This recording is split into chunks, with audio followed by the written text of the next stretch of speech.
इति ब्रह्म जय। आपने देखा होगा जगह जगह पर जहाँ भी कहीं खुदाई होती है, पुरानी चीजें निकलती हैं, वहाँ शिवलिंगों की बात होती है, शिव की बात होती है। और रावण के लिए भी कहा जाता है शिव के वो भक्त थे। और भी राजाओं की बहुतों की बात आती है, वो शिव के भक्त थे। जगह जगह शिव की चर्चाएं ज्यादा होती हैं। तो क्यों होती है, क्यों निकल रही, क्या है?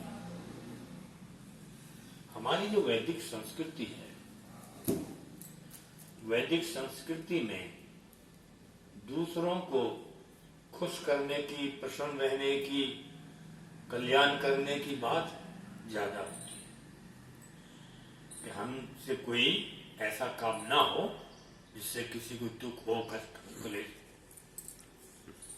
वहां शिव की बात आती। शिव का मतलब है कल्याण करने वाला। सब कल्याण चाहते हैं, तो कल्याण चाहते हैं रटो भाई ओम नमो शिवाय। भगवान का नाम शिव है, ओम नमो शिवाय रटो, मंत्र दे दिया करते थे ओम नमो शिवाय। जैसे मैंने कहा, सृष्टि की जो रचना है, तीन ही मूल तत्व हैं, रज सत्व और तम। सब चाहते हैं हम जो परमात्मा जिसने सृष्टि को रचा है, तो सृष्टि का पालन करने आ रहा है। और डरते किससे हैं? जो संसार का द्वारा, उनसे कोई नहीं डरता। ब्रह्मा विष्णु से कोई नहीं डरता। हाँ, डरते हैं तो किससे डरते हैं?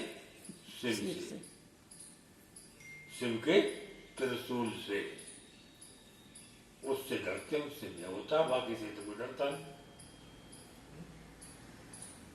और एक रूप बना दिया जहां शिव का चित्र है, शिव का, वहीं शिवलिंग की बात आती। लिंग का अर्थ है प्राण। प्राण शक्ति को लिंग कहते हैं। तो जो कोई डरता है, तो डरता है उस शिव की शक्ति से। अब शिव की शक्ति से सारा संसार डरता है, तो वहां भी किसकी बात आती है? और बात आती है जहां शिव की बात आती है, तो शिव में जो आराध्य शक्ति जो मानी गई है, अब ऋषिवर दयानंद भी जो है, वहां भी किसकी बात आती है? कहते मैंने सच्चे शिव को जानना है। सच्चे शिव को जानने की बात आती है, और उसके लिए पूरा प्रयास किया, मैं सच्चे शिव को जानूंगा। अब नकली की असली की दो बात होगी। नकली कौन है, असली कौन है? वो कह रही मैं सच्चे शिव को जानूंगा, तो इसका मतलब पहले जो जान रहे थे, किसी झूठे को जान रहे थे, किसी झूठे की बात कर रहे थे, पर वहां सच्चे शिव की बात है। प्रतिमा को माना है और क्या? तो प्रतिमा क्या है? मानो कोई ना कोई रूप हमने असली नकली कुछ बनाया है, प्रतिमा उसे ही बनाई है ना। मूर्ति बनाई है तो कोई ना कोई मन में विचार आया होगा, कुछ जानने की, कुछ समझने की, पढ़ने की, कोई लिखने की, कुछ कि भाई शिव कोई ऐसा भी होता है। कोई कल्पना तो कोई उसके पीछे होगी। तो उस कल्पना में ही संसार सारा जी कल्पना में रहा है। कोई कैसी कल्पना बना लेता है, कोई कैसी कल्पना बना लेता है। तो भक्तों ने भी एक कल्पना बना दी, और उस कल्पना में क्या कहा गया?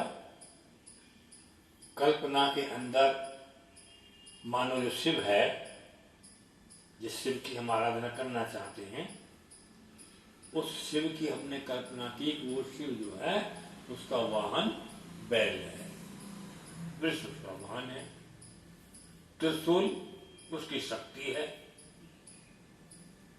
और वहां भी कह दिया भाई किसकी आराधना कर रहे हैं? कि शिव महाराज की आराधना कर रहे हैं। तो कौन से शिव महाराज की आराधना कर रहे हैं? माने माने चित्र बना करके उसको भोग पदार्थ चढ़ा रहे हैं।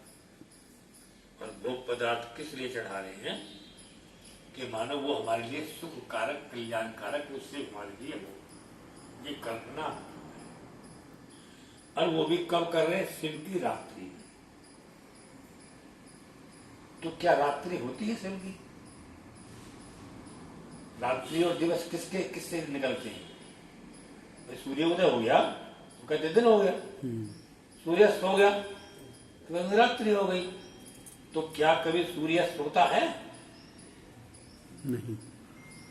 सूर्य को व्यस्त भी होता है क्या? जब हमारे यहाँ दिन निकलता है तो अमेरिका में रात होती है, जब वहां दिन निकलता है तो यहाँ रात होती है। तो इसका मतलब सूर्य अस्त तो कभी नहीं हुआ, नहीं होता। सूर्य तो कभी अस्त होता नहीं। तो सूर्य अस्त नहीं होता तो शिव के काल में क्या रात्रि होती है? सूर्य अस्त ही नहीं हुआ तो रात्रि कब से होगी? इसका मतलब है कि रात्रि तो कभी होती ही नहीं। उस सूर्य के रात, उस शिव के रास्ते में कभी रात्रि होती ही नहीं। जब रात्रि ही नहीं होती तो फिर हम किसकी कल्पना करते हैं? इसका मतलब है शिव नाम सूर्य का भी है। शिव सूर्य को भी कहते हैं जो संसार का कल्याण करने वाला है। और जानने की आवश्यकता तो शिव को थी जो सबका कल्याण करने वाला है, लेकिन हमने उस शिव को समझा ही नहीं है। क्योंकि उस शिव को हम कैसे जानते हैं? जब वाहन हमारा वृक्ष हो। शिव का वाहन क्या है? बैल। और वृक्ष किसको कहते हैं? इस मन को वृक्ष कहते हैं। जब ये मन वाहन बन जाता है और मन की